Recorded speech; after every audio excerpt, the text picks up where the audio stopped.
we were giving them answers based on their lab work that they were bringing in from their doctor.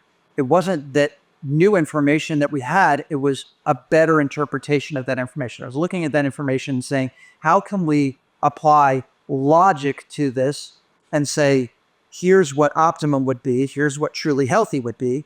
We need to get this information to more people than just who can be seen in our clinic. We can't see the entire population of the United States here in our clinic, so we had to give people access to this information, and that's why we created a way, Lab Hackers, so that people can send us their lab work easily, and we can create a report using optimum ranges, and then not only take that information and say, here's the optimum range, but how does one lab relate to others? So it's not even just, here's the optimum ranges. The average person would be like, great, now I'm outside of the optimum range. Now what do I do? What does that mean? So the report also says, here's what all that information means. There's this one lab that's out of range. Here's another lab that's out of range. There's another lab that's out of range. And how do all these things relate to each other? And how does that impact somebody's health?